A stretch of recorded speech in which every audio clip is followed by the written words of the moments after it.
अब पुण्यात्माओं, हमने सबसे पहले भगवान पहचानना है। इस काल भगवान ने परमात्मा को भुला दिया, उस परमेश्वर को भुलाकर अपने आप को यहां सर्व ब्रह्मांडों का मालिक सिद्ध कर दिया। और परमेश्वर की प्यारी आत्मा आदरणीय कबीर गरीबदास साहिब जी, जो परमेश्वर कबीर जी से परिचित हुए, उनके यथार्थ स्थान सतलोक को देखा, उनकी महिमा से परिचित हुए, तब क्या कहा? मुल्ला माया मग में बैठी, अंसा चुन चुन खाई, ये ज्योत स्वरूपी कहे निरंजन, मैं ही करता वाई। अब ये ज्योति निरंजन काल अपने आप को मालिक मानता है कि मैं ही प्रभु हूं और कोई भगवान को ना। तो यही परमात्मा के विषय में कभी गरीबदास साहिब जी कह रहे हैं कि ये काल और इसकी पत्नी दुर्गा, ये मुल्ला माया, इन सभी जीवों को भ्रमित रखते हैं। और ये काल 1,00,000 मानव शरीरधारी प्राणियों को खाता है। मुल्ला माया मग में बैठी, अंसा चुन चुन खाई, ये ज्योत स्वरूपी कहे निरंजन, मैं ही करता वाई।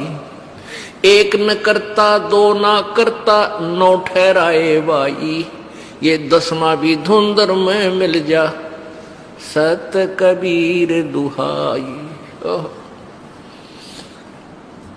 क्या बताते हैं गरीबदास साहिब जी कि इनने एक भी कर्ता बना साधी, एक कर्ता को भी फाइनल नहीं मान्या, 9 ठहरा दिए।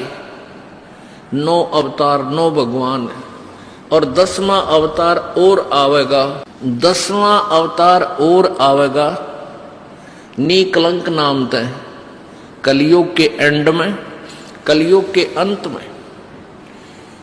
और उस समय ये कृतघ्नी प्राणी हो जाएंगे, सभी भक्ति से दूर होंगे, व्यभिचारी, मांसाहारी और जालिम जुल्म बेहया, कोई शर्म नहीं रहेगी, कोई लाज नहीं रहेगी, सरेआम दुष्कर्म करा करेंगे, बिल खोद करा करेंगे, कच्चा आहार करा करेंगे। एंड ऑफ द कलयुग में जमीन उपजाऊ नहीं रहेगी, 4.5 फुट तक जमीन का उपजाऊ अंश खत्म हो जाएगा। यानी 3 हाथ, लगभग 4.5 फुट तक उपजाऊ अंश जमीन का समाप्त हो जाएगा। कोई भी फलदार वृक्ष नहीं उगेंगे, ना कोई फसल होया करेगी, और वर्षा नहीं होया करेगी। प्रदूषण इतना हो जाएगा कि वर्षा ऐसे होगी जैसे ओस गिरा करे, और सभी प्राणी कच्चा ही गोश्त मांस खाया करेंगे। उसमें लास्ट ऑफ द कलयुग, एंड ऑफ द कलयुग में, कलयुग के अंत में 20 वर्ष की आयु मनुष्य की रह जाएगी, मानव की। और उसमें से 5 खंड बताए हैं सूक्ष्म वेद में, यानी 15 वर्ष की आयु में जन्म भी हो लेगा, जवान भी हो लेगा, और गर्भारी भी हो लेगा, और मृत्यु को भी प्राप्त हो लेगा। 5 वर्ष की लड़की को संतान होनी प्रारंभ हो जाया करेगी, और सभी प्राणी बहुत ठगने से हो जाएंगे, 1.5-2 फुट के आसपास इनका कद रह जाओ। उस समय ये कृतघ्नी प्राणी इतने हो जाएंगे, बहुत घने। उस समय कुछ एक पुण्यात्मा रहेंगी जो तब भी भगवान से डरने वाली होंगी। वो होंगे ऐसे ही मांसाहारी भी होंगे, लेकिन जगह भगवान की अवश्य होगी। वो कौन होंगे? जो अब इस कलयुग में, अब ये भगवान का मार्ग हजारों वर्षों तक चलेगा। जो पुण्यात्मा इस मार्ग पर लगेंगी, भक्ति करेंगी और आजीवन मर्यादा में रहे, वो तो सतलोक चले जाएंगे। और जो जिनके पैर फिसल गए, नहीं पार हो पाए, वो फिर ऐसे इस कलयुग में मनुष्य के जन्म प्राप्त करते रहेंगे। इतने दयालु हैं ये परमात्मा। लेकिन मनुष्य जीवन में कौन सा ये प्राणी सुखी होगा? तो उस समय क्या होगा कि नीकलंक नाम का एक अवतार आवेगा, वो कौन होगा? राजा हरिश्चंद्र की आत्मा होगी। राजा हरिश्चंद्र जी जो सतयुग में एक महान आत्मा सुप्रसिद्ध हुए, ऐसे दानवीर थे, ऐसे धर्मात्मा थे, ऐसे सत्यवादी थे कि उन्होंने अपने वचन के ऊपर राज त्याग दिया था। अपनी पत्नी को भी बेच दिया, अपने आप को भी बेच दिया, अपने सत्य की रक्षा की, जिस कारण से प्रसन्न होकर के प्रभु ने उसको विष्णु लोक में स्थान दे दिया। अब वो विष्णु लोक में है अपने पूर्व जन्म के पुण्यों के कारण। और जब वहां से इस पुण्यात्मा को 10वां अवतार बनाकर यू काल भेजेगा। यो गीता जी में कहता है कि मैं अपने अंश अवतार रचता हूं और फिर उनमें प्रवेश करके सारा काम करता हूं। इसलिए गीता जी अध्याय नंबर 4 के श्लोक नंबर 5 और 9 में कहा कि अर्जुन, तेरे और मेरे बहुत जन्म हो चुके हैं, तू नहीं जानता, मैं जानता हूं। फिर कहता है 9वें श्लोक में कि मेरे जन्म और कर्म अलौकिक हैं। अब कर्म कैसे अलौकिक हैं?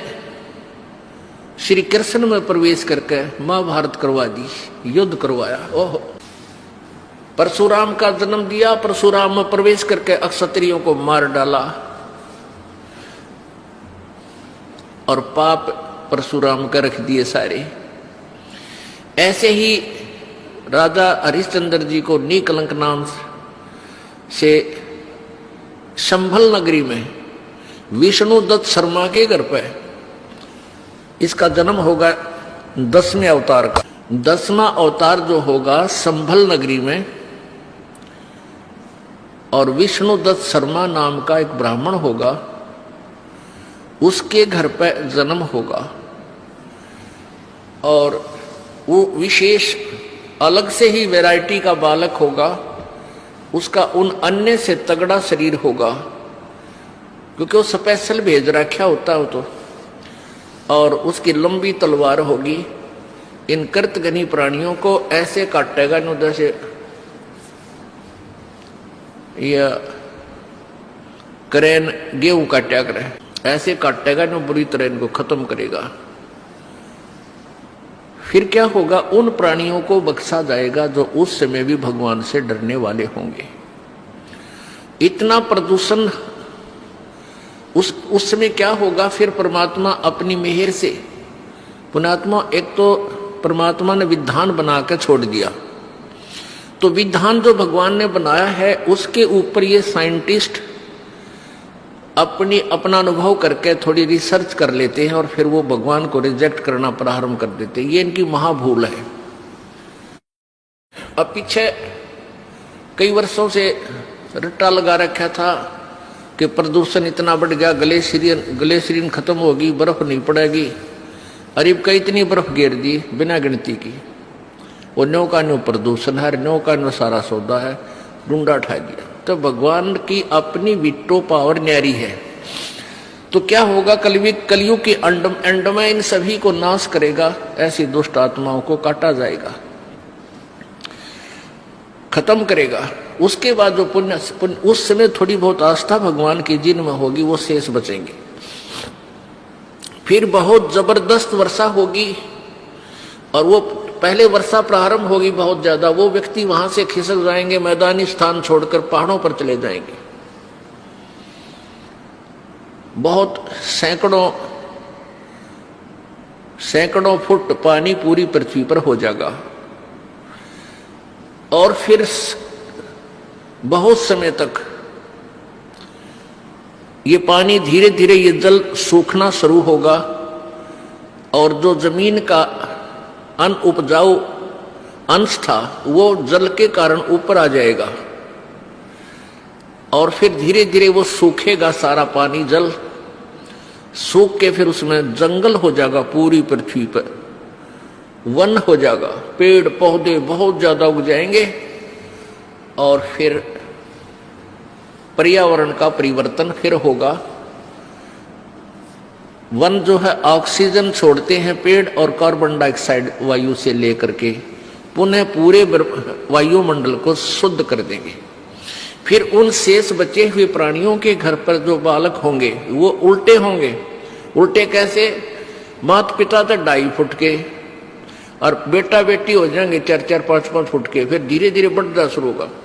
तो सतयुग में सैकड़ों फुट हाइट के इंसान हो जाते हैं, सैकड़ों फुट, और लाखों वर्ष की आयु हो जाती, क्योंकि शुद्ध वायु, शुद्ध वातावरण, बीमारी होती नहीं उस समय सतयुग में, बहुत कम।